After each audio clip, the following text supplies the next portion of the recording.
You understand what I'm saying? I know that sounded foolish, but this is the foolish that God has made a sinner right with him. God has forgiven even me. And Lord, I know I'm just a prat. I know, oh Lord, everything I do is wrong. On a 20-minute cycle, I just dribble into selfishness and self-centeredness. But God has made me clean. Yes. By his blood. By his blood. I'm justified by faith, and I'm brought into access, into the grace in which we now stand. And I have peace with God, and I enjoy favour and standing with God, and I anticipate glory. Peace, grace and glory. It's pretty good, isn't it? That's where we are. We're party people, not party poopers. Party people. It's happened. It's done. He was raised for my justification. We sang last night, everybody needs forgiveness. We do. We sure do. But because Christ rose from the dead, I'm no longer in my sins. And I have to tell myself that. You do too. You have to declare it and say, I will not judge myself by what I think of myself. I will place myself according to what God says about me. He has broken the bar of your yoke. He has enabled you to walk with head held high. Thank you, Jesus. Thank you, Lord. Not so you can be snotty and look down on other people, but so you know what he's done for you. I long to be forgiven, and in the resurrection of Jesus, I find it. Okay, Simon. I long for a fruitful life. That's good, isn't it? Yes. I long for a fruitful life. I long that my life has some purpose, some plan. I long for it to have significance. I long for it to be valuable. We visited an old lady in an old people's home recently, and she said, you know, I don't know what my life was about. And then she paused, and then she said, a bit of a waste of time, really. That's what she said. Lady pushing 90. Oh, I mean, it's really hard, isn't it? I want to know what my life's about. And in the resurrection of Christ, I find it. I find it. I find the corner. I find the hinge that opens the door into something new. I find the language, a new language that's spoken. And all of a sudden, everything becomes clear to me. I've received it. I know what's going on because of this one thing. Because Christ has been raised. So instead of saying negatively our faith is in vain or fruitless, we can say positively that because of the resurrection, our lives are fruitful. Everything shifts. Everything changes.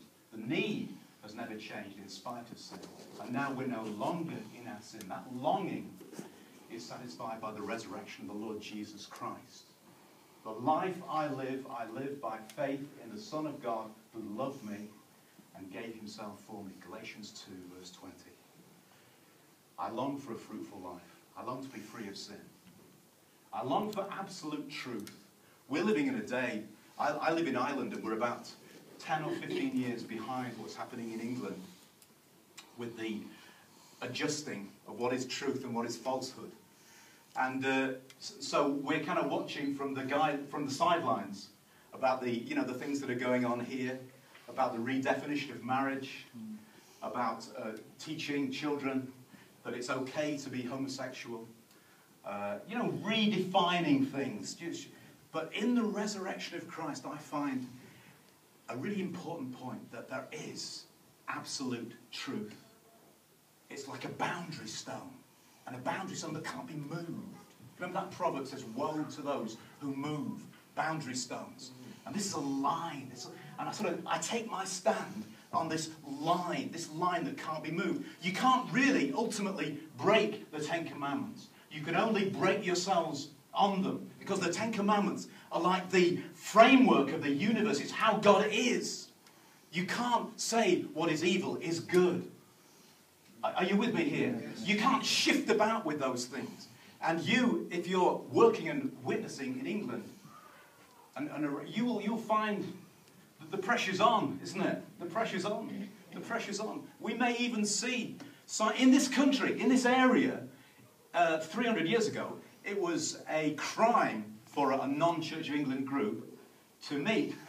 So 300 years ago, you'd have been breaking the law just by being here. They passed something called the Conventicle Act. You know, you're breaking the law. In many countries today, you'd be breaking the law. There'd be some seedy-looking character like Les standing at the door there, who'd be taking names, taking names quietly as you were going out. I'm not giving you any ideas now.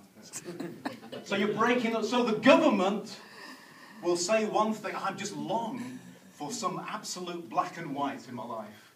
And it's like, if Christ is not raised, then all these apostles are just lying. This is just junk. But if they're telling the truth, then there is an absolute. And this is the absolute. You don't know whether you're going to be called upon to. Maybe you won't be called upon to die for your faith. Many people in the world are, you know. We met a guy in India who'd been stabbed as he was street preaching. Somebody had come up and stabbed him for preaching, and he came back the next week with a dressing at the same place. You know, probably we've got it too easy, haven't we? You know, it's very easy in a sense in Ireland until you confess that you're not actually a Catholic. You've got to find some other way of presenting the truth. Are you not reassured? There is an absolute truth.